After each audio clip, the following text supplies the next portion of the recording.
আসসালামু আলাইকুম ওয়া রাহমাতুল্লাহি ওয়া বারাকাতুহু।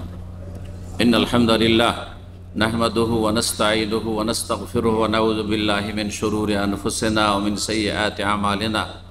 মান ইয়াহদিহিল্লাহু ফালা মুদিল্লা লাহু ওয়া মান ইউদ্লিল ফালা হাদিয়া লাহু।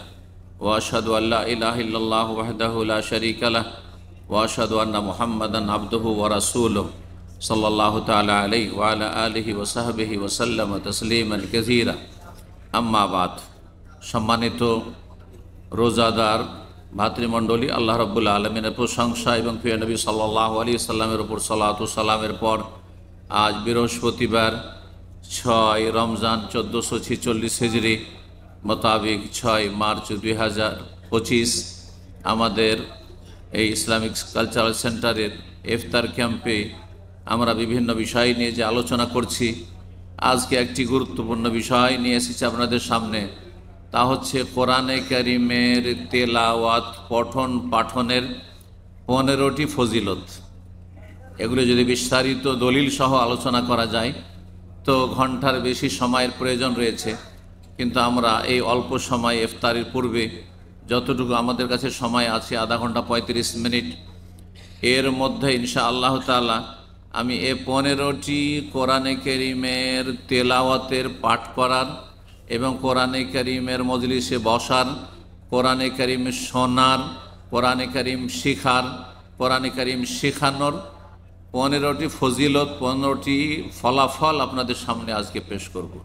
আল্লাহ রাব্বুল আলামিন আমাদেরকে কোরআনী জীবন গড়ার তৌফিক দান করেন, কোরআনে কারিমের সত্যিকারী অনুসারী হওয়ার তৌফিক দান করেন, কোরআনে কারিমের উম্মত হিসাবে আল্লাহ কবুল করেন। আমরা হচ্ছি উম্মাতুল কোরআন, কোরআনে কারিমের উম্মত। আমরা হচ্ছি রাসূলুল্লাহ সাল্লাল্লাহু আলাইহি ওয়াসাল্লামের উম্মত। সুতরাং আমাদের সার্বিক জীবনে কোরআনে কারিমের বাস্তবায়ন হইতে হবে। কোরআনে কারিমের তেলাওয়াত থেকে শুরু করে তার অর্থ বুঝা, তার ব্যাখ্যা তাফসীর বুঝা এবং সেই অনুযায়ী আমল করা, সেই অনুযায়ী জীবন গড়া, নিজের ব্যক্তি জীবন, পারিবারিক জীবন, অর্থনীতি, সমাজনীতি, রাষ্ট্রনীতি সমস্ত কিছু কোরআনের আলোকে হবে। জীবনের প্রতিটি বিষয় যেন কোরআনের আলোকে আমরা পালন করি এবং কোরআনে কারিমের দিকে বিশ্বের সমস্ত মানুষকে যেন আমরা আহ্বান করতে পারি। এ হচ্ছে কোরআনে কারিমের হক, যেগুলি আমাদেরকে আদায় করতে হবে। এই কোরআনে কারিমকে আল্লাহ রাব্বুল আলামিন আমানত বলে আখ্যায়িত করেছেন। ইন্না আরাদনাল আমানাতা আলাস সামাওয়াতি ওয়াল আরদ। আসমান জমিনের সামনে আল্লাহ আমানত পেশ করেছেন। আসমান জমিন এই কোরআনে কারিমের গুরু দায়িত্ব বহনে অপারগতা প্রকাশ করেছে এবং আল্লাহর ভয়ে তারা প্রকম্পিত হয়েছে, ভীত সন্ত্রস্ত হয়েছে। ওয়া হামালাহাল ইনসান, এই আমানতের দায়িত্ব বহন করেছে এই মানব জাতি। সুতরাং আমাদেরকে এই আমানতে খেয়ানত করলে হবে না, আমানত যথাযথ আদায় করতে হবে। রব্বুল আলামিন আমাদেরকে যেন তৌফিক দান করেন। কোরআনে কারীম হচ্ছে মানব জাতির জন্য একটি পূর্ণাঙ্গ জীবন ব্যবস্থা, পূর্ণাঙ্গ জীবন বিধান। এতে জীবনের প্রতিটি ক্ষেত্রে দিক নির্দেশনা রয়েছে। আপনার ব্যক্তি জীবন, আপনার আধ্যাত্মিক জীবন, রুহানিয়াত, আপনার আমার কলব অন্তর থেকে শুরু করে শরীর, ব্যক্তি জীবন, পারিবারিক জীবন, সমাজ, আত্মীয় স্বজন এবং যতগুলি ক্ষেত্র এবং স্তর রয়েছে সমস্ত ক্ষেত্রে হালাল হারাম, করণীয় বর্জনীয়, ভালো মন্দ এবং কিয়ামত পর্যন্ত পৃথিবী যতই দূর এগিয়ে যাক উন্নতি করে মানব জাতির সমস্ত রকমের সমস্যার সমাধান দেওয়ার ক্ষেত্রে সক্ষম, যথেষ্ট এই কোরআনে কারীম। আল্লাহ রাব্বুল আলামিন এই জন্য এই কোরআনে কারীমের বিধানকে সর্বশেষ বিধান বলে নাযিল করেছেন এবং সমস্ত বিশ্বের মানব জাতির ওপর কোরআনে কারীম পালন করা, কোরআনে কারীমের বাস্তবায়ন করা ফরজ করে। শুধু মুসলিম জাতির ওপর না, সমস্ত মানুষের উপরে ফরজ। তার মধ্যে অমুসলিমরা কোরআনে কারীমের ধারে কাছে না এসে হতভাগা হয়েছে, আল্লাহর রহমত থেকে বঞ্চিত হয়েছে। জন্মসূত্রে আল্লাহ রাব্বুল আলামিন আপনাদেরকে আমাদেরকে কোরআনে কারীমের মহান নেয়ামত দান করেছেন। বলুন আলহামদুলিল্লাহ। আল্লাহ রাব্বুল আলামিন যেন এর হক আদায়ের তৌফিক দান করেন। কোরআনে কারীম জীবনের প্রতিটি ক্ষেত্রে রহমত বরকত আল্লাহর পক্ষ থেকে। এই কোরআনে কারীমের 15টি ফজিলত আর ভূমিকা না বাড়িয়ে আপনাদের সামনে পেশ করি। 1 নম্বর কোরআনে কারীমের ফজিলত হচ্ছে, ফলাফল হচ্ছে, ফায়দা হচ্ছে যে কোরআনে কারীমে সার্বিক রোগের চিকিৎসা রয়েছে, শেফা রয়েছে, আরোগ্য রয়েছে। কোরআনে কারীমের 2টি আয়াতে আল্লাহ রাব্বুল কোরআনে কারীমকে শেফা বলেছেন। শেফা মানে রোগের আরোগ্য, নিরাময়। কোরআনে কারীম দ্বারা রোগের নিরাময় হয়। রোগ বলতে আপনাদেরকে যদি জিজ্ঞাসা করি, সবাই বলবেন রোগ মানে শরীরের রোগ, রোগ মানে শারীরিক রোগ, এইটাই বুঝেন। কারণ শরীরের যত্ন অন্য কিছুর চাইতে অধিকাংশ মানুষের কাছে সবচাইতে বেশি। শরীরের পরিচর্যার জন্য আর শরীরকে একেবারে আকর্ষণীয় সুঠাম রাখার জন্য শরীরের যত রকমের যত্ন লাগে, কত না মানুষ খরচ করছে। মহিলারা মেকআপে কত খরচে, পুরুষরা আর শরীরের স্কিনের যত্ন নেওয়ার জন্য, চামড়ার যত্ন নেওয়ার জন্য কত না খরচ করছে। আল্লাহ রাব্বুল আলামিন সঠিক বুঝ দান করেন। কিন্তু এর চাইতে গুরুত্বপূর্ণ এই শরীর যে একটি আপনার কাঠামো, এই কাঠামোর কোনো মূল্য নেই যদি এর ভিতরে রূহ না থাকে। এখনই আত্মা বেরিয়ে যায় তো আপনাকে কেউ নাম ধরে ডাকবে না, আপনাকে বলবে কি মরদেহ বলবে, লাশ বলবে, মাইয়াতকে উঠাও, মাইয়াতের খাটলি বলবে না যে আব্দুর রহমানের খাটলি, আপনার নাম ধরে আর ডাকবে না, কোনো মূল্য নেই। একটা রাতও আপনার প্রিয়তমা স্ত্রী যে আপনার শরীরের ভিতরে যতদিন আত্মা ছিল ততদিন আপনাকে একটা রাত ছেড়ে কাটাতে তার জন্য কঠিন কষ্ট হয়েছে। সেই স্ত্রীকেও যদি বলা হয় যে তোমার স্বামীর মরদেহর সাথে একটা রাত কাটাবে না, তাহলে আপনার দেহর কতটা মূল্য আছে বুঝতেই পারছে। আর এ দেহকে রোগ মুক্ত করা আর শরীরকে সুস্থ রাখাটা কি মুখ্য সুস্থতা অধিকাংশ মানুষরা, বরং প্রায় মানুষরা বুঝেছে। আসলে সঠিক বুঝ আমাদের কাছে নেই। তাহলে কোরআনে কারীমে যে রোগের আরোগ্য রয়েছে, রোগগুলো কি? 3 রকমের রোগ রয়েছে মানুষের। এক হচ্ছে ইমানি রোগ। সবচেয়ে বড় রোগ হচ্ছে কিসের রোগ? ইমানি রোগ। ইমানের ক্ষেত্রে যদি আপনার ইমান ইসলাম যদি রোগাক্রান্ত হয়, রোগী হয়, তাহলে এই রোগী ইমান নিয়ে, এ রোগা ইমান নিয়ে, অসুস্থ ইমান ইসলাম নিয়ে আল্লাহর কাছে হাজির হয়ে জান্নাত পাবেন না, জাহান্নামে যেতে হবে। ইমানের রোগ থাকা, 2 রকমের রোগের কথা কোরআনে কারীম আল্লাহ বর্ণনা করেছেন। সংশয়ের রোগ, শুবহাতের রোগ। এই সংশয়ের কারণে মানুষ কাফের হয়, মানুষ নাস্তিক হয়, মানুষ মোরতাদ হয়, মানুষ সাহের জাদুকর গণক জ্যোতিষী হয়, ইমান ভঙ্গ করে, মানুষ বেদিন বেমান হয়, মানুষ মাজার পূজা করে, মূর্তি পূজা করে। এগুলো কিসের জন্য? শুবহাতের রোগে আক্রান্ত, সেই জন্য তার ইমানে সংশয়ের রোগ রয়েছে। আর আরেক রোগ রয়েছে ইমানি রোগ, সেটা শাহওয়াত মানে কুপ্রবৃত্তির রোগ। এই কুপ্রবৃত্তির শাহওয়াতের রোগের কারণে, শাহওয়াত মানে মনের পূজা করা, মন যা বলে তাই করা, মন যা বলে তাই বলা। মন চাই ব্যভিচার করতে, ব্যভিচারের জীবনযাপন, লুচ্চামি করে। মন চাই বেঈমানি করে হোক আর যেইভাবে হোক, জুলম অত্যাচার করে হোক, ঠকে হোক, পয়সা কামাতে, সুতরাং পয়সা কামে, হারাম করে হারাম খায়। তো এই যে শাহওয়াতের রোগ, কুপ্রবৃত্তির রোগ, কুপ্রবৃত্তির রোগের কারণে যতগুলি সামাজিক অপরাধ রয়েছে অথবা বিভিন্ন রকমের যে পাপগুলি রয়েছে, ধর্মীয় পাপ ছাড়া, আপনার ধরেন ফজরের নামাজ পড়েন না আপনি, অথবা কোনো নামাজই পড়েন না আপনি, শুধু জুমা পড়া মুসলমান, কেন? আপনার কুপ্রবৃত্তির রোগে আপনি আক্রান্ত। আপনার মনের পূজা করছেন, কারণ মন চাইছে ঘুমাতে, মন চাইছে আপনাকে শুয়ে থাকতে, মন চাইছে আড্ডা দিতে, মন চাই না আল্লাহর ঘরে মসজিদে যেতে, মন চাই না আল্লাহকে সেজদা করতে, মন ওই জান্নাতের দিকে এগোতে চাই না। আপনি শাহওয়াতের রোগে আক্রান্ত। তো কোরআনে কারীমে সবচেয়ে বড় রোগ, যেই রোগ আপনাকে আমাকে জাহান্নামে নিয়ে যাবে, জাহান্নামে নিয়ে যাবে, যেই রোগ ইবলিস শয়তানকে জাহান্নামে নিয়ে গেছে,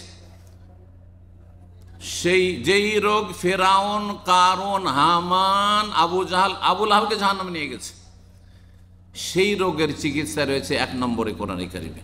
2 নম্বরের চিকিৎসা হচ্ছে মানসিক রোগের চিকিৎসা রয়েছে। অনেকে শারীরিক সুস্থ, একবারে দেখতে টল ফিগার, সুঠাম, কত সুন্দর মানুষ, আর খাওয়া দাওয়ার কোনো অভাব নেই, টাকা পয়সার কোনো অভাব নেই, আর দুনিয়ার সুখের সামগ্রীর কোনো অভাব নেই, কিন্তু এত ডিপ্রেশনে ভুগছে, এত মানসিক অশান্তিতে ভুগছে যে টেনশনে তার ঘুম হয় না, ওষুধ খেয়েও ঘুম হয় না। আছে না এরকম লোক? তাহলে এর কিসের রোগ রয়েছে? শরীরে কোনো রোগ নাই, ডাক্তারে কোনো রোগ খুঁজে পায় না। কিসের রোগ রয়েছে? মানসিক রোগ রয়েছে, মানসিক অশান্তি। এই মানসিক অশান্তির চিকিৎসা হচ্ছে কোরআনে কারীম। আলা বিযিকরিল্লাহ তাতমাইন্নুল কুলুব। আল্লাহর জিকির, আর সবচেয়ে উত্তম জিকির হচ্ছে কোরআনুল কারীম। আল্লাহর জিকিরে, কোরআনে কারীমে মানুষের মনে প্রশান্তি ফিরে আসে। আপনি একটু লম্বা সিজদা করেন, আপনি একটু দীর্ঘ সময় ধরে কোরআন তেলাওয়াত করেন, আপনি কোরআনে কারীম অর্থ বুঝে তেলাওয়াত করেন, কোরআনে কারীমটা সামনে নিয়ে বসে একটু তার তরজমা তাফসীর পড়েন, আপনার মনে শান্তি ফিরে আসবে। হ্যাঁ, দুনিয়া আপনার কাছে তুচ্ছ মনে হবে। দুনিয়া এখনই শেষ হয়ে যেতে পারে, এখনই কথা বলছি আমার দুনিয়া শেষ হয়ে যেতে পারে, এখনই আপনাদের দুনিয়া শেষ হয়ে যেতে পারে। কার যে কখন দুনিয়া শেষ হয়ে যাবে কোনো মূল্য নেই এই দুনিয়ার। হ্যাঁ, এ কথা কখন আপনার মস্তিষ্কে বসবে? যখন আপনি আল্লাহকে বেশি বেশি স্মরণ করবেন। আর সবচাইতে উত্তম স্মরণ, উত্তম জিকির হচ্ছে কোরআনে কারীম। নাহনু নাযালনা যিকর, আমি জিকির নাযিল, উপদেশ। আল্লাহ কোরআনে কারীমকে জিকির বলে আখ্যায়িত করেছেন বহু আয়াতে। তৃতীয় রোগ হচ্ছে শারীরিক রোগ। কোরআনে কারীমে আল্লাহ এত রহমত বরকত দিয়েছেন যে শরীরের রোগ ভালো হবে আপনার ঈমান ইয়াকিনের সাথে যদি করেন। এই জন্য অনেক শারীরিক রোগে রুকিয়া দম করলেও, ফুঁক দিলে ভালো হয়ে যায়, দোয়া পড়লে ভালো হয়ে যায়, আয়াত পড়লে ভালো হয়ে যায়। সূরা ফাতিহা শিফা মিন কুল্লি দা, নবী সাল্লাল্লাহু আলাইহি ওয়াসাল্লাম সূরাতুল ফাতিহাতে শিফা মিন কুল্লি দা, সূরা ফাতিহা প্রত্যেক রোগের শিফা রয়েছে তাতে। জি, তাহলে আজকে এতটা যদি আলোচনা মনে রাখেন যথেষ্ট, তাই না? যে কোরআনে কারীম এত রহমত বরকত, এতে আপনার ঈমানি রোগের চিকিৎসা রয়েছে, মানসিক রোগের চিকিৎসা রয়েছে, শারীরিক রোগের চিকিৎসা রয়েছে, রোগমুক্ত একজন মানুষ। এই জন্য যে কোরআনে কারীমকে লালন করে, কোরআনে কারীমকে ধরে আছে, কোরআনে কারীম মোতাবেক জীবন গড়ে, সেই ব্যক্তির মতো শান্তিতে কোনো রাজা বাদশাহ নেই, রাষ্ট্রপতি, প্রধানমন্ত্রীরাই, দুনিয়ার ধন কুবজার শীর্ষস্থানীয় টপ 10 তারা ওই শান্তিতে নেই। তাদের অশান্তির শেষ নেই। তাদের পাশাপাশি বসলে বুঝতে পারবেন যে তারা কত অশান্তিতে আছে। আলহামদুলিল্লাহিল্লাযী আফানা মিম্মা ইবতালাহুম বিহি ওয়া ফাদ্দালানা আলা কাসীরিম মিম্মান খালাকা তাফযীলা।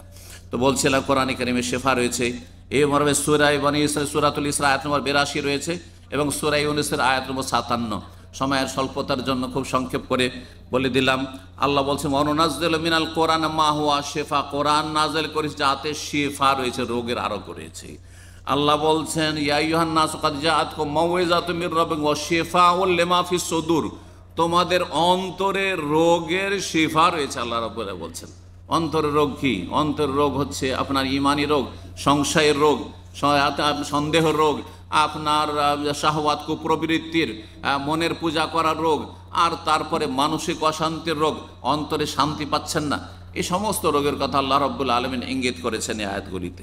2 নম্বর ফজিলত হচ্ছে যারা কোরআনে কারীমের সাথে সম্পর্ক রাখে, কোরআনে কারীমে তেলাওয়াত করে, দৈনন্দিন কোরআনে কারীমের অর্থ বোঝার চেষ্টা করে, কোরআনে কারীম পড়ার চেষ্টা করে, কোরআনে কারীম মুখস্থ করার চেষ্টা করে, কোরআনে কারীমের আপনার বেশি বেশি পাঠ করার, খতম করার চেষ্টা করে, তবে বুঝে পড়লে বেশি ভালো, এবং কোরআনে কারীম মোতাবেক আমল করে। কোরআনে কারীমে যতগুলি স্তর রয়েছে হক আদায়ের, এগুলি যারা করে তাদেরকে আল্লাহ গাফিল উদাসীনদের দলে শামিল করবেন না। কারণ গাফিলদের দলে যদি শামিল হয়ে যান তাহলে জান্নাত নসিব হবে না। আল্লাহ সূরা ইউনূসের একটি আয়াত ইরশাদ করেছেন ইন্নাল্লাযীনা লা ইয়ারজুনা লিকাআনা ওয়া রাযু বিল হায়াতিদ দুনিয়া ওয়া তামান্নু বিহা ওয়াল্লাযীনা আন আয়াতিনা গাফিলুন, যারা আমার আয়াত থেকে গাফিল, উলাইকা মাওয়াহুম ওয়ান্নার, তাদের বাসস্থান হচ্ছে জাহান্নাম। সুবহানাল্লাহ। কোরআনে কারীমের সাথে সম্পর্ক থাকলে আপনি গাফিল না, আপনি সজাগ। গাফিল কাকে বলা হয়? উদাসীন, বেপরোয়া। নামাজের টাইম আসলো, শেষ হয়ে চলে গেল, এক ওয়াক্ত পরে আর এক ওয়াক্ত চলে গেল, দিনের পর দিন চলে গেল, নামাজ পড়ে না, ফজর চলে গেল, সূর্য উঠে গেল, আসর চলে গেল, সূর্য ডুবে গেল, গাফেলেরা। আল্লাহ পরকাল বলে কোনো চিন্তা নেই। ঘুম ভাঙলে পেটের চিন্তা, পয়সার চিন্তা, কোথায় রোজগার আছে, কোথায় ডিউটি আছে, কোথায় ব্যবসা আছে, কোথায় পার্ট টাইম আছে, কোথায় ওভার টাইম আছে, ধান্দাবাজির শেষ নেই। কিন্তু জান্নাত কোথায় আছে? দিনের পর দিন চলে যাচ্ছে, সপ্তাহ চলে যাচ্ছে, মাস চলে যাচ্ছে, বছর চলে যাচ্ছে, জীবন চলে যাচ্ছে, পরকাল বলে কখনো চিন্তা করলো না। এরা হচ্ছে মূলত গাফেল। জি, এই ক্যাটাগরিতে যারা পড়বে কম আর বেশি, তারা জান্নাতের পথে নেই, জাহান্নামের পথে আছে। উলাইকা মাওয়াহুমুন নার, এদের বাসস্থান হচ্ছে জাহান্নাম। সুবহানাল্লাহ, স্পষ্ট কথা কোরআনে কারীম রব্বুল আলামিনের। যদি কোরআন পাঠ করেন, সর্বনিম্ন কথা শোনেন, হাদিস রয়েছে, আবু দাউদে রয়েছে এবং ইবনে হিব্বানে রয়েছে, হাদিসটি আল্লামা আলবানী সহিহ বলেছেন। রাসূলুল্লাহ বলেন, মান কামা বি আশরি আয়াত লাম ইউক্তাব মিনাল গাফিলিন, কেউ যদি 10টি আয়াত দ্বারা কিয়াম করে, মানে তাহাজ্জুদ পড়ে বা তারাই পড়ে, 10টি আয়াত পড়লেন শুধু, অথবা আপনি তেলাওয়াত করলেন, আপনি দিনে 10টি আয়াত তেলাওয়াত করলেন, সারাদিন কর্মব্যস্ততায় রাতের বেলা আপনি 10টি আয়াত মাত্র পাঠ করেছেন, যদি 10টি আয়াত পাঠ করে ফরজ ওয়াজিব আদায়ের পরে, ফরজ 5 ওয়াক্ত নামাজ আদায়ের পরে, তাহলে লাম ইউক্তাব মিনাল গাফিলিন, তাকে উদাসীন গাফেলদের খাতায় আমল নামায় লেখা হবে না, তার নাম। সে গাফেল নয়, সে উদাসীন নয়। যখন গাফেল নয় তাহলে সে জাহান্নামী নয়, আশা করে যে সে জান্নাত পাবে। অমান কামাবে মেয়াতে আয়া, আর যদি কি 100টি আয়াত দ্বারা তাহাজ্জুদ তারাবি পড়তে পারে অথবা তেলাওয়াত করতে পারে দৈনন্দিন, তাহলে কোতেবা মিনাল কানিতিন, আল্লাহর অনগত বান্দাদের দলে শামিল হবে। সুবহানাল্লাহ, আল্লাহর তাহলে অনগত আপনি, আল্লাহ রাব্বুল আলামিনের অবাধ্য না, নাফরমান না। তাহলে অমান কামাবে আলফি আয়া, কেউ যদি 1000 আয়াত পাঠ করতে পারে দিন রাতে, কোতেবা মিনাল মুকান্তারিন, তাহলে অজস্র নেকির মালিক, অজস্র নেকি অর্জনকারীদের দলে তাকে শামিল করা হবে। অসংখ্য নেকি আপনি হাসিল করতে পারলেন যদি 1000 আয়াত দিন রাতে পাঠ করতে পারেন। কত বড় ফজিলত তাহলে কোরআনে কারিমের, চিন্তা করুন তো। 3 নম্বর ফজিলত হচ্ছে কোরআনে কারিমের যে তেলাওয়াত করবে, এক এক অক্ষরে কয় নেকি করে পাবে? এটা তো সবার জানা আছে, তাই না? এক অক্ষরে কত? 10, সর্বনিম্ন 10। অন্য হাদিসের আলোকে 10, 100 হইতে পারে, 100, 700 হইতে পারে। আপনার ইখলাস, আপনার আন্তরিকতা, আপনি কি মন মানসিকতা নিয়ে পড়ছেন, কি আগ্রহ নিয়ে পড়ছেন, এবং কতটা আপনি কোরআনে কারিম পালন করার চেষ্টা করছেন, আল্লাহর আসমানি সিলেবাস ফলো করার চেষ্টা করছেন, এসব বিষয়গুলির ভিত্তিতে 700 পর্যন্ত পৌঁছতে পারে। এই মর্মে তিরমিজিতে হাদিস রয়েছে, হাদিসটি সহিহ। আব্দুল্লাহ মাসউদ রাদিয়াল্লাহু তাআলা বর্ণনা করেন, রাসূলুল্লাহ সাল্লাল্লাহু আলাইহি ওয়াসাল্লাম বলেন, মান কারা হারফাম মিন কিতাবিল্লাহ, কেউ যদি আল্লাহর কিতাব কোরআনে কারিমের একটি হরফ পড়ে, একটি অক্ষর পড়ে, তাহলে ফালাহু বিহি হাসানা, এক অক্ষরে এক নেকি, ওয়াল হাসানাতু বিআশরি আমসালিহা, আর নেকি একটি করলে কমপক্ষে 10 গুণ 10 নেকি। তাহলে এক অক্ষরে কত হয়ে গেল? 10 নেকি। ভাবছেন যে আলিফ লাম মিম এটা একটি অক্ষর হলো, তাই না? জালেকা একটি অক্ষর হলো, আল কিতাব একটি অক্ষর হলো, লা রাইবা ফি আর একটি হলো, হোদান একটি অক্ষর হলো, আর মুত্তাকিন একটি অক্ষর হলো নাকি? হ্যাঁ, না। মানুষ ভাবতে পারে শব্দকে অনেকে অক্ষর বলে দেয়, শব্দ আর অক্ষরের পার্থক্য আছে বাংলায়, ঠিক ওই রকম হারফুন আর কালেমা। তো নবী সাল্লাল্লাহু আলাইহি ওয়াসাল্লাম বলছেন, লা আকুলু আলিফ লাম মিম হারফ, আমি বলছি না যে আলিফ লাম মিম একটা অক্ষর হলো, বরং 3টি অক্ষর হলো। কয়টি অক্ষর হলো? আলিফ একটি, আলিফে 10, লামে 10, মিমে 10। জালেকা পড়লেন আপনি, যা পড়লেন, আলিফ তাতে রয়েছে খাড়া আলিফ, তারপর লাম রয়েছে, তারপরে কাফ রয়েছে। চিন্তা করুন তাহলে, তাহলে জালেকাতে 40 হয়ে গেল, 4টি অক্ষর রয়েছে। আল কিতাব আলিফ লাম কাফ তা আলিফ বা, তাহলে 6 হয়ে গেল, 60 হয়ে গেল। জালিকাল কিতাব পর্যন্ত কত হয়ে গেল চিন্তা করুন তো দেখি। হ্যাঁ, আলিফ লাম মিমে 30 হয়ে গেল, জালিকাতে 40 হয়ে গেল, আর আল কিতাবে হয়ে গেল 60।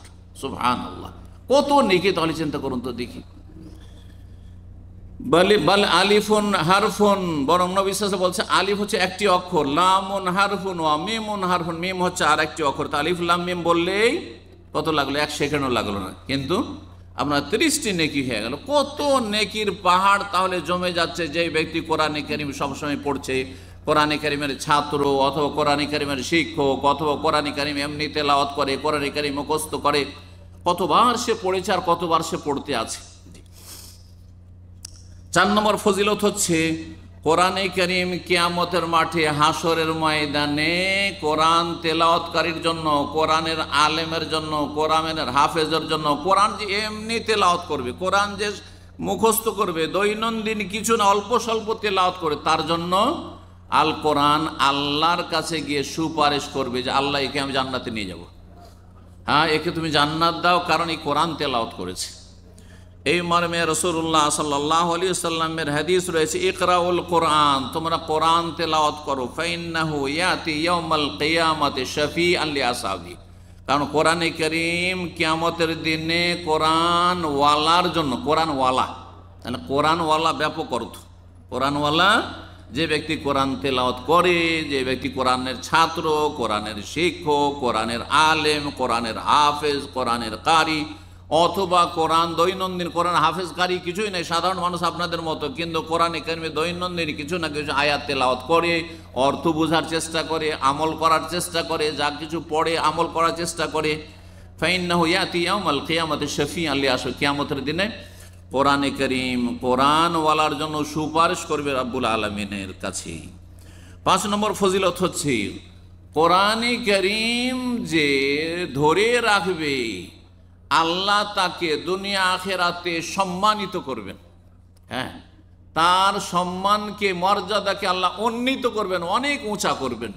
বহু মানুষকে যদি তার কাছে কোরআন না থাকতো তো কেউ তাকে চিনত না, কেউ তার নাম পর্যন্ত নিত না, আর নাম নিল ঘৃণার সাথে নাম নিত। আমরা তো ফেরাউন নাম নিচ্ছি, তাই না, কারুনের নাম নিচ্ছি, আবু জাহল আবু লাহাব, কিন্তু মহাব্বতের সাথে না ঘৃণার সাথে, চরম ঘৃণার সাথে, তাই না, লানত অভিশাপের সাথে, আল্লাহর গজব নাজিল হোক, জাহান্নামে যাক, তাই না। কিন্তু আবু বকরের নাম, ওমরের নাম, ওসমানের নাম, আলীর নাম, হ্যাঁ আবু হুরায়রার নাম, উবাই বিন কাবের নাম, হ্যাঁ আব্দুল্লাহ বিন আব্বাসের নাম, এইভাবে সাহাবীর নাম নিচ্ছেন আপনি। ইমাম আবু হানিফাকে চিনতেন নাকি আপনি? যদি তিনি কোরআনের আলেম ইমাম না হইতেন তো চিনতেন? কি চিনতেন? ওনার বাড়ি ইরাক ছিল, তার মাতৃভাষা ফার্সি ছিল, আপনার সাথে আমার সাথে সম্পর্ক শুধু ইমানি সম্পর্ক, তিনি মুসলিম আপনি মুসলিম, ব্যাস, আর কোনো সম্পর্ক ছিল? হ্যাঁ, কীভাবে চিনছে? ইমাম শাফিকে কীভাবে চিনছে? ইমাম মালিককে কীভাবে চিনছে? ইমাম আহমদ বিন হাম্বলকে? এরা গরিব পরিবারের অধিকাংশই ছিল, আর অনেকে তো দাস ছিল, হ্যাঁ তার বাবা দাস ছিল, চিন্তা করুন আপনি, হ্যাঁ দাসই ছিল তাদের বাবা মা, অনেকে বড় বড় ইমাম হয়েছে, বড় বড় আলেম হয়েছে। কোথায় এই সময় ইমামদের বাড়ি? চিন্তা করুন তো দেখি, তাদের নাম জানছেন আপনি? ইমাম বুখারীর নাম জানছেন, মুসলিমের নাম জানছেন, কিসে জানছেন আপনি? হ্যাঁ, এইভাবে যে কোনো ব্যক্তি, একটা রিক্সা চালকের ছেলে, একটা একবারে গরিব দিন মজুর করা লোকের ছেলে, সে ভালো আলেম হয়ে, হাফেজ হয়ে, আর দিনের খাদেম হয়ে মানুষের কাছে সুপরিচিত হয়েছে।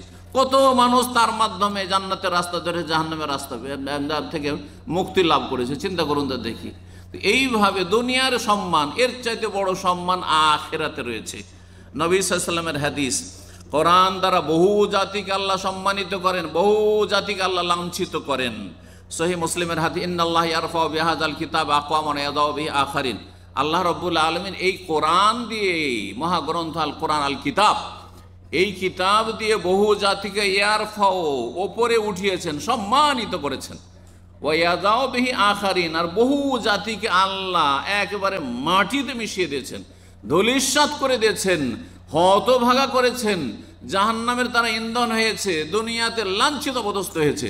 যারা কোরআনে কারীমের আদর্শকে অস্বীকার করেছে, কোরআনে কারীমের আদর্শকে তারা মূল্যায়ন করেনি, গুরুত্ব দেয়নি, যার ফলে আল্লাহর হক নষ্ট করেছে, মানুষের হক নষ্ট করেছে, আল্লাহ লাঞ্ছিত করেননি। চিন্তা করুন তো, যেসব জালেম শাসকরা আজকে মানুষের কাছে ঘৃণিত, লাঞ্ছিত, তাদের নাম ঘৃণার সাথে মানুষ নিচ্ছে, তাদেরকে দেখতে পারে না, শুনতে পারে না তাদের কথা, কেন? কারণ হচ্ছে কোরআনের আদর্শ হচ্ছে ন্যায় প্রতিষ্ঠা করা, ইনসাফ করা, সুবিচার করা, মানব জাতির জন্য হিতাকাঙ্ক্ষী হওয়া, দেশবাসীর জন্য দরদি হওয়া, দেশের কল্যাণ করা, দেশের মানুষের কল্যাণ করা, দুর্নীতি করা নয়, বেঈমানি করা নয়, আত্মসাৎ করা নয়, আর তারপর চোর ডাকাত পোষা নয়, আর জুলম অত্যাচার করা নয়, আর মানুষের হক নষ্ট করা নয়। এসব না করে যদি ভালো কাজগুলি করতো তাহলে কত না মহব্বত করতো। যেমন মহব্বত করেন, আবু বকরও তো খলিফা ছিলেন, ওমরও তো খলিফা ছিলেন, ওসমানও খলিফা ছিলেন, আলীও খলিফা ছিলেন। ভালোবাসেন না বাসেন না? হ্যাঁ, তাদের যুগ পাননি, কিন্তু কিয়ামত পর্যন্ত যত মুমিন মুসলিম আসবে, এমনকি অমুসলিম পর্যন্ত যারা তাদের জীবনী পড়ে যে তারা কিভাবে দেশ পরিচালনা করছে, তারাও ভালোবাসে। কিভাবে আল্লাহ সম্মানিত করেছেন, এই সম্মান মানুষের অন্তরে অন্তরে রয়েছে। জি, বহু জাতিকে আল্লাহ লাঞ্ছিত করেছেন দুনিয়াতে, আর লাঞ্ছিত করবেন জাহান্নামে, আখিরাতে, হাসর মাঠে। কিসের কারণে? কোরআনকে হয় অবিশ্বাস করেছে, না হয় কোরআন জন্মসূত্রে কোরআন পেয়েছিল, মুসলিম ছিল, কিন্তু কোরআনের প্রতি আমল করেনি, যত্ন নেয়নি, কোরআনের হক আদায় করেনি, শিখেনি, সেই জন্য আল্লাহ তাদেরকে লাঞ্ছিত করেছেন। 6 নম্বর কোরআনে কারিমের ফজিলত হচ্ছে, যারা কোরআনে কারিমে যত বেশি তেলাওয়াত করবেন, আর যারা হাফেজ হয়, যারা আলেম, কতবার যে একটা আয়াত পড়েছি আমরা, কতবার যে একজন আলেম হাফেজ একটি আয়াতকে কতবার পড়েছে, মুখস্থ করার জন্য কতবার তাকে পড়তে হয়েছে। তা শতবার পড়ার পরে তখন এখানে স্মৃতিতে বসেছে, পাকা হয়ে বসেছে। আর কতবার সে শুনছে, শোনাচ্ছে, কতবার সে পড়ছে। যত পড়তে আছে তত বেশি জান্নাতে আল্লাহ বলবেন যে তুমি সিঁড়িতে উঠতেই থাকো, সিঁড়িতে, লিফটে অত ওপরে উঠতে থাকো। যতটা দুনিয়াতে কোরআন পাঠ করেছো, একদিক থেকে পড়তে পড়তে, তেলাওয়াত করতে করতে করতে, ওপরে উঠতে উঠতে, একেবারে সর্বশেষ আয়াত পড়ে দুনিয়া থেকে যে তুমি বিদায় নিয়েছো, তোমার মৃত্যু হয়েছে তার আগ পর্যন্ত যতবার পড়েছো, যতটা পড়েছো, পড়তে পড়তে ফাইন্না মানজিলাতাকা ইনদা আখির আয়াতিন তাকরাউহা ইউকালু লি সাহিবিল কোরআন। রাসূলুল্লাহ বলছেন, কোরআনওয়ালাকে, যে কোরআন তেলাওয়াত করেছে, কোরআন খতম করেছে, কোরআন মুখস্থ করেছে, কোরআনের হাফেজ, আলেম, কারি হয়েছে, কোরআনকে কোরআনী জীবন গড়েছেন, তাদেরকে বলা হবে, কি বলা হবে? ইকরা, তুমি তেলাওয়াত করতে থাকো, ওয়ারতাকি, আর ওপরে জান্নাতের ওপরে উঠতে থাকো, ওয়ারাত্তিল, এবং ধীর স্থিরতার সাথে পড়ো, তাড়াতাড়ি করে নয়। এই জন্য বেদাতি মোল্লারা যে এই যে তারাবি তাড়াহুড়া করে পড়ে, নিজেও বুঝে না, কাউকে বুঝতেও দেয় না, এরা পথভ্রষ্ট। এই কোরআনের কোনো ফজিলত নেই, এই কোরআন তেলাওয়াতের কোনো ফজিলত নেই, এই তারাবির কোনো ফজিলত নেই। যে এক্সপ্রেস তারাবি, এই তারাবি আল্লাহ কবুল করবেন না। রাসূলুল্লাহ সাল্লাল্লাহু আলাইহি ওয়াসাল্লামের এক সাহাবী, নতুন মুসলমান, ভালো করে নামাজ পড়তে জানে না, এসে একটু তাড়াতাড়ি করে নামাজ পড়েছে। তারপরে এই তারাবির মতো না যে 20 রাকাত 25 মিনিট, আধা ঘন্টাতে, এইরকম তারাবি নয়, দেশীয় তারাবি ছিল না। হ্যাঁ, তারপরে আসছে, সালাম দিচ্ছে নবী সাল্লাল্লাহু আলাইহি ওয়াসাল্লামকে, নবী সাল্লাল্লাহু আলাইহি ওয়াসাল্লাম বলছে, ইরজি ফাসাল্লি ফাইন্না কালাম তুসাল্লি, যাও আবার পড়ো, তুমি নামাজ পড়োইনি, তুমি নামাজ পড়োইনি, কথা বলছে রাসূলুল্লাহ সাল্লাল্লাহু আলাইহি ওয়াসাল্লাম। তাহলে এই যে প্রচলিত দেশের বেদাতি তারাবি, আপনারা হাফেজ দিয়ে খতম করাবেন, কিন্তু হ করছেন, নিজেও বুঝেন না, কাউকে বুঝতেও দেন না, এর কোনো ফজিলত নাই, বরং লাঞ্ছিত হবে যে আমার কিতাবের সাথে এই আচরণ করেছো। হ্যাঁ হ্যাঁ, তোমার বস যখন একটা নোটিশ দিয়েছিল কোম্পানিতে, ওই নোটিশটা কি এরকম করে পড়তে কোনোদিন? হ্যাঁ হ্যাঁ, তোমার যখন দুনিয়ার স্বার্থ কোথাও ব্যবসা বাণিজ্যের কন্ট্রাক্ট ফর্ম ছিল, চুক্তি ছিল কোনো কিছুর, তখন সেটাকে এইভাবে পড়তে না বুঝে সুঝে পড়তে? যদি আল্লাহ জিজ্ঞাসা করেন, অবশ্যই জিজ্ঞাসা করবেন, তখন কি জবাব হবে এইসব অসৎ লোকদের, এইসব বিদাতি হাফেজদের? আল্লাহ যেন বোঝার তৌফিক দান করেন, এবং এইসব বিদাতি নামাজ থেকে আল্লাহ যেন মুক্তি লাভের তৌফিক দান করেন। বলা হবে ওয়ারাত্তিল, ধীর স্থিরতার সাথে আস্তে আস্তে পড়ো, তরতিলের সাথে, কামাকুন্তা তোরাত্তিল ফিদ দুনিয়া, যেমন তুমি সুন্নতি তরিকায় তরতিল করতে দুনিয়াতে। ফাইন্না মানজিলাতাকা ইনদা আখির আয়াত তাকরাউহা, সর্বশেষ যে আয়াতটি দুনিয়াতে পড়েছো, ওই আয়াতটিতে যখন পৌঁছিবে পড়তে পড়তে, ওখানে গিয়ে তোমার মর্যাদা সেখানে নির্ধারিত হবে, আর সেখানে তুমি অবস্থান করবে, এত উঁচায় অবস্থান করবে কোরআনের আলেম, হাফেজ এবং তেলাওয়াতকারী। 7 নম্বর ফজিলত কোরআনে কারীমের হচ্ছে, কোরআনে কারীম যারা তেলাওয়াত করে, কোরআনে কারীমের ওপর যারা আমল করে, কোরআনে কারীমের দাওয়াত দিয়ে থাকে, কোরআনে কারীমের তাফসীর বোঝার চেষ্টা করে, আল্লাহ তাদেরকে নিজের পরিবারের লোক বলে, পরিবারের সদস্য বলে আখ্যায়িত করেছেন। সুবহানাল্লাহ। আল্লাহর কোনো পরিবার আছে? আল্লাহ লাম ইয়াত্তাখিজ ওয়ালাদ সাহিবাতান ওয়ালাদা, আল্লাহর না স্ত্রী আছে না সন্তান সন্ততি আছে। লাম ইয়ালিদ ওয়ালাম ইউলাদ, তিনি জনকনা আর জাতকনা, কিন্তু আল্লাহর কি আছে? পরিবার আছে। এই কোরআনই পরিবার আছে। যারা কোরআনের সাথে সম্পর্ক রাখবে তারা আল্লাহর পরিবার এবং আল্লাহর বিশিষ্ট জন, তারা খাস লোক। এই মর্মে হাদিস রয়েছে মুসনাদ আহমদে, নাসাই, ইবনে মাজাহ এবং হাদিসটি সহিহ। আনাস রাদিয়াল্লাহু তাআলা আনহু বর্ণনা করেন, বলছে ইন্না লিল্লাহি আযজা ওয়া জাল্লা আহালিনা মিনান নাস, আল্লাহ রাব্বুল আলামিনের মানব জাতির মধ্য থেকে কিছু আহাল পরিবার রয়েছে। সুবহান, আহালিনা মিনান নাস, মানব জাতির মধ্য থেকে আল্লাহর কিছু কি রয়েছে? পরিবার রয়েছে, পরিবারের সদস্য রয়েছে। কিলা, সাহাবীরা জিজ্ঞাসা করেন মানহুম ইয়া রাসূলুল্লাহ, ওরা আবার কি? আল্লাহর পরিবার, আল্লাহর পরিবারের সদস্য এবং আল্লাহর খাস লোক, স্পেশাল লোক। তারা কারা? বলেন হুম আহলুল কোরআনে হুম আহলুল্লাহি ওয়া খাসাতু, তারা হচ্ছে কোরআনে কারীমের অনুসারী, কোরআনে কারীমের হক আদায়কারী, কোরআনে কারীমের তেলাওয়াতকারী, কোরআনে কারীমের হাফেজ, কোরআনে কারীমের আলেম। যে যত বেশি হক আদায় করবে, যত সার্বিক দিক থেকে হক আদায় করবে কোরআনে কারীমের, তত বেশি আল্লাহর স্পেশাল লোক হবে এবং আল্লাহর স্পেশাল পরিবারের অন্তর্ভুক্ত হবে। হুম আহলুল্লাহি ওয়া খাসাতুহু, বলছেন রাসূলুল্লাহ সাল্লাল্লাহু আলাইহি ওয়াসাল্লাম, এই কোরআন তেলাওয়াতকারীরা এরা হচ্ছে আল্লাহর আহাল পরিবার এবং আল্লাহর খাস লোক তারা। 8 নম্বর ফজিলত, কোরআনে কারীম যারা তেলাওয়াত করবে তারা দুই ভাগে বিভক্ত। এক রকম যারা আল মাহির বিল কোরআন, হাদিসে আছে, মানে কোরআনে কারীমে খুব পারদর্শী, এক্সপার্ট, একবার কোরআনে কারীমে শুদ্ধ তেলাওয়াত করে, কোরআনে কারীমে পড়ার সাথে সাথে অর্থ বুঝে, কোরআনের আলেমও হাফেজও আর তাজবিদও বুঝে, এমন নয় যে বড় ধরনের ভুল করে। আর তারপরে কোরআনে কারীম নিয়মিত তেলাওয়াতও করে। এরা হচ্ছে, আর কোরআনে কারীমের তেলাওয়াত তাদের জন্য খুব সহজ, মাতৃভাষার মতো সহজ। যেমন মাতৃভাষা বলতে চিন্তা করতে হয় না, আমরা যে বাংলা বলছি চিন্তা করতে হয় না, কিন্তু এক্ষুনি যদি গিয়ার চেঞ্জ করে অন্য ভাষা বলি তো আগে চিন্তা করতে হয় আর তারপরে বলতে হয়। আরবি বলি আর আপনার উর্দু বলি, হিন্দি বলি, যাই বলি না কেন, যেটা মাতৃভাষা নয় সেটাতে প্রতিটি মানুষকে চিন্তা করতে হয়, কাউকে কম কাউকে বেশি, কিন্তু চিন্তা করতে হয়। কিন্তু নিজের ভাষা, মাতৃভাষা, যেটা মা বাবা থেকেই যখনই বাকশক্তি মুখ ফুটেছে তখন থেকে শিখেছেন, সেই ভাষার জন্য চিন্তা, ওই রকম কোরআন তেলাওয়াত যারা করতে পারে তাদের এক বিশেষ ফজিলত রয়েছে। আর এক শ্রেণীর মানুষ কোরআন কোনো রকম করে কষ্ট করে শিখেছে, বড় হয়ে শিখেছে, আর তারপরে কোরআন তার মাতৃভাষা নয়, আরবি মাতৃভাষা নয়, অনারব, যার ফলে কোরআন পড়ার তাদের জন্য জটিল। আর বয়স হওয়ার পরে, সাবালক হওয়ার পরে যদি কোরআন শিখে তা আরও মুশকিল, জিভা উল্টে না, জিভা উল্টে না। জিম আর জাল আর জা আর দ, এসবের আর জ, এসবের পার্থক্য করা বড়ই কঠিন। হা আর হা, এসবের পার্থক্য করাটা খুবই কঠিন তাদের জন্য হয়ে যায়। কোনখানে কতটা টানতে হবে, কোনখান থেকে কোন জায়গা থেকে উচ্চারণ করতে হবে, কোনটার মাখরাজ কি, ইত্যাদি ইত্যাদি, কোনটা মোটা করতে হবে তো কোনটা পাতলা করতে হবে, তো এইসব তো আর জানা নেই। বড়ই কষ্ট করে বেচারা পড়ে, তারও ফজিলত রয়েছে, তাকে আল্লাহ দ্বিগুণ সওয়াব দেবেন।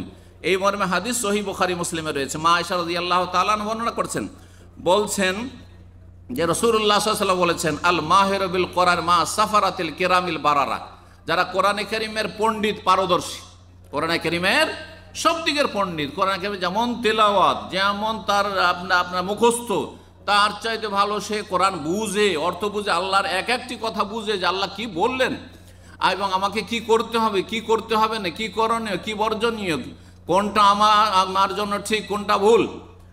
আল মাহির বিল কোরআনের যারা পারদর্শী, মা সাফারাতিল কিরামিল বারারা, তাদেরকে আল্লাহ জায়গা দেবেন সম্মানিত ফেরেশতাদের সাথে। আল কিরাম যারা সম্মানিত, আল বারারা যারা নেক, যাদের দ্বারা গুনাহ হয় না, জিবরাইল, মিকাইল, ইসরাফিল ফেরেশতা দ্বারা কোনো গুনাহ হয়, তাদের মধ্যে পাপের কোনো ক্ষমতা নেই, তাদের সাথে আল্লাহ তাদেরকে ভিআইপি হিসাবে জায়গা দেবেন যারা কোরআনের, যারা পারদর্শী পণ্ডিত। 2 নম্বর, ওয়াল্লাযী ইয়াকরাউল কোরআন, আর যারা কোরআন পড়ে, হতভাগা নয় যে কোরআন ছুঁয়েও দেখে না, কোরআন পড়তেই পারে না, অথবা কোরআন পড়ে এনেছে, হাফেজ হয়েছে, কিন্তু ওই 11 মাস ছয় না, ওই রমজানে একটু ছুঁয়ে দেখে। অনেক হতভাগা হাফেজ আছে, এত আপনার বদনসিব যে রমজানও খতম নসিব হয় না। এরা নয়, বরং কোরআন পড়ে, কষ্ট করে হলো কোরআন কি করে, নিয়মিত পড়ে। আর কি ওয়াতা তাও ফিহে, কিন্তু সেটা পড়তে গিয়ে বড় কষ্ট করে পড়ে, উচ্চারণ ঠিকভাবে করা সম্ভব হয় না। পাহুয়া আলে শাহ, কোন পড়ার সময় বড়ই কষ্ট লাগে উচ্চারণ করতে, যেহেতু সে অনারব বাংলাভাষী আর কোরআন পড়ছে সাধারণ মানুষ। লাহু আজরান, তাকে আল্লাহ দ্বিগুণ সওয়াব দেবেন। বলুন আলহামদুলিল্লাহ। আপনারা যে কষ্ট করে কোরআন পড়ছেন, আপনাকে ডবল নেকি দিবেন। কিসের ডবল নেকি? এক হচ্ছে কষ্ট করার নেকি, আর একটা হচ্ছে তেলাওয়াতের নেকি। কিন্তু যারা কোরআনের পণ্ডিত, এর চাইতে বেশি তাদেরকে আল্লাহ সম্মান দেবেন, যে তাদেরকে আল্লাহ ফেরেশতাদের সাথে স্পেশাল জায়গা দেবেন। 9 নম্বর কোরআনের ফজিলত হচ্ছে যে কোরআনে কারীম হাসরের মাঠে আপনার আমার পক্ষ থেকে কি করবে, দলিল প্রুফ হবে, প্রমাণ হবে। আর আল্লাহকে বলবে যে আল্লাহ, এই ব্যক্তি কিন্তু কোরআন পড়েছে, এই ব্যক্তি কোরআন মুখস্থ করেছে, এই ব্যক্তি কোরআন বুঝেছে, এই ব্যক্তি আমার উপরে আমল করেছে। কোরআনে কারীম এইভাবে আপনার পক্ষে কথা বলবে, যদি কোরআনের অনুসারী হন, কোরআন তেলাওয়াত করেন, কোরআনের হক আদায় করেন। আর যদি কোরআনের হক নষ্ট করেন, ফরজ ওয়াজিব আদায় করছেন না। আল্লাহ বলছেন আকিমুস সালাহ, আর আপনি ঘুমাচ্ছেন। হ্যাঁ, আল্লাহ বলছেন ওয়ালা তাকতুলু আনফুসাকুম, বা ওয়ালা তাকতুলুন নাফসাল্লাতী হারাম, কাউকে খুন করিও না, আপনি খুনি। ওয়ালা তাকরাবুজ জিনা, জেনার কাছে যেও না। আর আপনি চরিত্রহীন, আপনার বদ চরিত্র রয়েছে, আপনি পরকীয়ায় লিপ্ত রয়েছেন, আর আপনার বেগানা মহিলার সাথে সম্পর্ক রয়েছে, নোংরামি সম্পর্ক রয়েছে, তাহলে জানতে হবে যে আপনি আল্লাহর কাছে লাঞ্ছিত। কিয়ামতের দিনে কোরআন আপনার বিপক্ষে সাক্ষী দেবে। এক কথায় সংক্ষেপে, কোরআন কারো পক্ষে সাক্ষী দিবে আর কারো বিপক্ষে সাক্ষী দেবে। এই মর্মে হাদিস রয়েছে রাসূলুল্লাহ সাল্লাল্লাহু আলাইহি ওয়াসাল্লামের সহিহ মুসলিমের হাদিস 328 নম্বর, অল কোরআন হুজ্জাতুল্লাহ আলাইকা। লম্বা হাদিসের একটা অংশ শুধু কোরআন সম্পর্কে। অল কোরআন হুজ্জাতুল্লাহ, কোরআন তোমার পক্ষে দলিল প্রমাণ হবে, ও আলাইকা, আর না হলে তোমার বিপক্ষে যাবে, তোমার বিপক্ষে সাক্ষী দেবে সেই দিন, কিয়ামতের দিনে। 10 নম্বর কোরআনে কারীমের ফজিলত হচ্ছে যে কোরআনে কারীম পাঠ করবে, এই 10 নম্বরে 4টি জিনিস রয়েছে।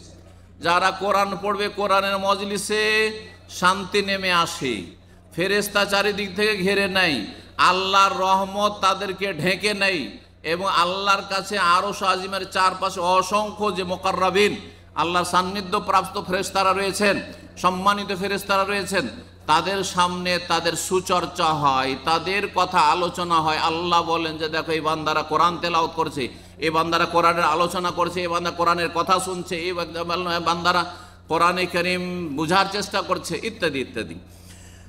এই মর্মে রাসূলুল্লাহ সাল্লাল্লাহু আলাইহি ওয়াসাল্লাম হাদিস সহিহ মুসলিমে রয়েছে, মাজতামা কাউন ফি বাইতি মিন বাইতুল্লাহ, কোন ঘরে জমা হয়ে গেছেন, তাঁবুতে, এই যে টেন্টে জমা হয়েছেন, অথবা কোনো মসজিদে, নিজের বাড়িতে, ইয়াতলুনা কিতাব আল্লাহ, যদি আল্লাহর কিতাব তেলাওয়াত করে, ইয়াতাদারাসুনা, কেউ শিখে কেউ শিখায়, ইল্লা নাযালাত আলাইহিmus সাকিনা, শান্তি নেমে আসে, ওয়া হাফাতুহুল মালায়েকা, ফেরেশতা ঘিরে নেয়, ওয়া গাশিয়াতুহুর রহমত, আল্লাহর রহমত তাদেরকে চারিদিক থেকে ঢেকে নেয়, তাদের কোনো অশান্তি থাকে না, আর শান্তি নেমে আসে আল্লাহর পক্ষ থেকে। ওয়া যাকারাহুমুল্লাহু ফিমান ইনদাহু, আল্লাহর কাছে আরো সব চারপাশে অসংখ্য মালায়েকা ফেরেশতা রয়েছেন, সেখানে তাদের আল্লাহ রাব্বুল আলামিন চর্চা করেন যে দেখো এই বান্দারা কি করছে, দেখো কিসের আশাই করছে। বা ফেরেশতারা বলে আল্লাহ এরা জান্নাত চায়, জাহান্নাম থেকে বাঁচতে চায়।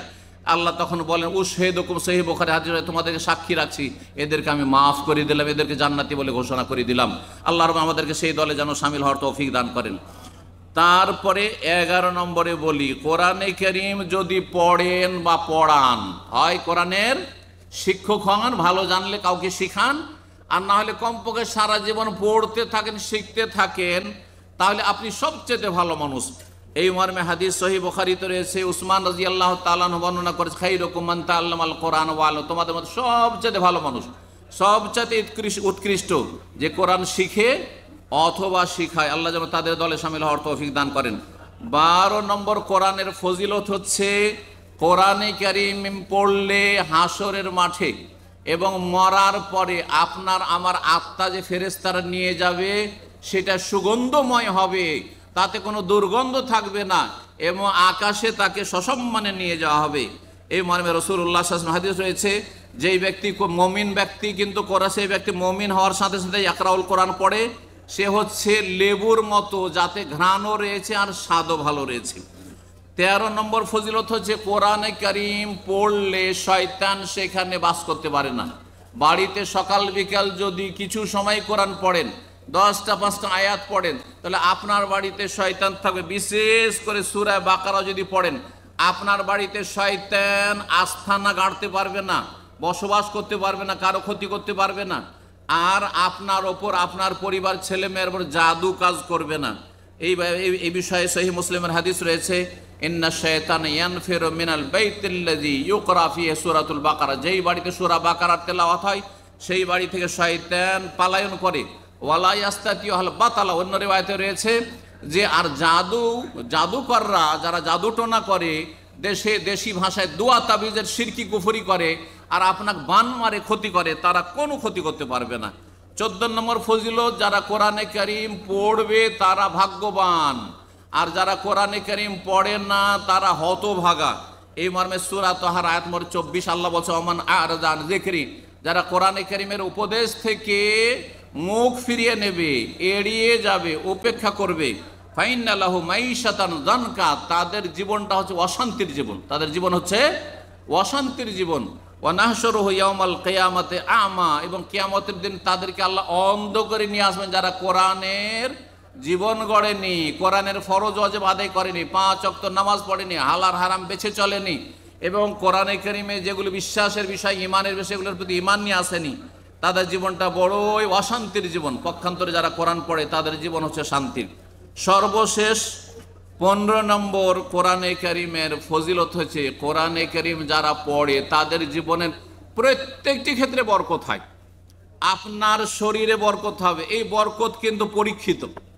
যারা কোরআন পড়েন তাদেরকে জিজ্ঞাসা করবেন, যখন কোরআন পড়তো না তার শরীর স্বাস্থ্যে মেলা অশান্তি থাকতো, মানসিক অশান্তি থাকতো, অশান্তি দূর হয়েছে, শারীরিক রোগ থাকতো, ভালো হয়েছে, পারিবারিক অশান্তি থাকতো, অশান্তি দূর হয়েছে, ছেলে মেয়ে দুষ্টামি করতো, তা দূর হয়েছে, আর তারপর রুজি রোজগারে আল্লাহ বরকত দিয়েছেন। সার্বিক জীবনে যদি বরকত চান তাহলে কোরআনে কারীম বেশি বেশি তেলাওয়াত করবেন, বুঝে পড়ার চেষ্টা করবেন। আল্লাহ রাব্বুল আমাদের সকলকে যেন তৌফিক দান করেন। এখানে আজকের আলোচনা শেষ করছি। আশা করি কোরআনে কারীমের দিকে আপনারা আগ্রহী হয়ে আপনাদের দুনিয়া এবং আখিরাতকে উজ্জ্বল করবেন, ভালো করবেন। আল্লাহ আপনাদের ভালো করুন এবং দিন দুনিয়ার সার্বিক কল্যাণ দান করুন। আমাদের বাবা মা যারা দুনিয়া থেকে চলে গেছেন তাদেরকে জান্নাতুল ফিরদৌস দান করেন। যারা দুনিয়াতে বেঁচে আছেন, যাদের বাবা মা, আল্লাহ তাদেরকে যেন সুস্বাস্থ্য দান করেন, তাদেরকে নেক হায়াত দান করেন। আমাদেরকে আল্লাহ নেক হায়াত দান করেন। যেসব ভাইরা আমাদের সামনে আজকে এখানে হাজির হয়েছেন ইফতার ক্যাম্পে, আল্লাহ তাদের যেন রুজিতে বরকত দান করেন। যারা কর্মহীন রয়েছেন আল্লাহ তাদের কর্মের ব্যবস্থা করে দেন। আল্লাহ আমাদের সকলের রুজিতে যেন বরকত দান করেন, বালা মুসিবত থেকে আল্লাহ হেফাজতে রাখেন। যারা অসুস্থ রয়েছেন আল্লাহ তাদেরকে শেফা দান করেন। আল্লাহ ওয়াশফি মারজানা মারজাল মুসলিমিন। রব্বানা আতিনা ফিদ দুনিয়া হাসানাহ ওয়া ফিল আখিরাতি হাসানাহ ওয়া কিনা আযাবান নার। রব্বানা তাকাব্বাল মিন্না ইন্নাকা আনতাস সামিউল আলিম ওয়া তুব আলাইনা ইন্নাকা আনতাত তাওয়াবুর রাহিম। সুবহানা রাব্বিকা রাব্বিল ইজ্জাতি আম্মা ইয়াসিফুন ওয়া সালামুন আলাল মুরসালিন ওয়াল হামদুলিল্লাহি রাব্বিল আলামিন।